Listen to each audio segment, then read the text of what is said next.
Rencana penyerangan Israel terhadap Iran disebut bocor. Bocornya data ini tersebar lewat unggahan seorang pilot. Dikutip dari Tribunnews.com, kebocoran data berasal dari salah satu skuadron Angkatan Udara Israel. Ia menuliskan rencana berupa kesiapan tempur Angkatan Udara Israel. Dokumen-dokumen ini diunggah melalui Klik Portal. Klik Portal sendiri merupakan ruang kerja internal berbasis Microsoft SharePoint yang digunakan oleh tentara Israel. Portal ini sendiri biasanya hanya digunakan untuk data yang tidak bersifat rahasia. Namun, berdasarkan hasil investigasi, ditemukan bahwa file yang dimasukkan justru memuat informasi yang sensitif.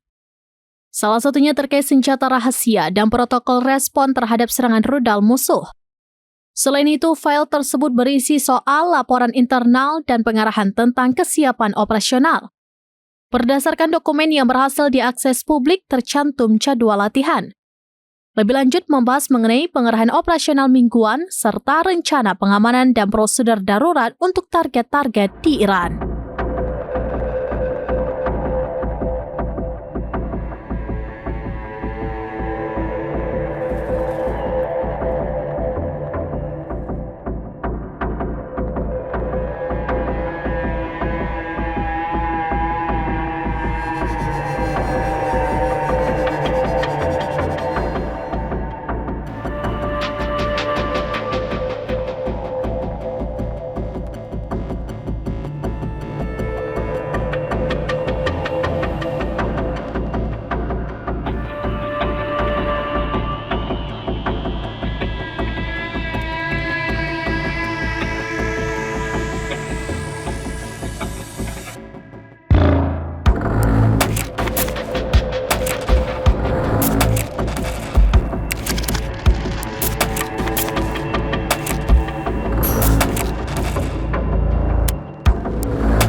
Download Tribun X sekarang, menghadirkan lokal menjadi Indonesia.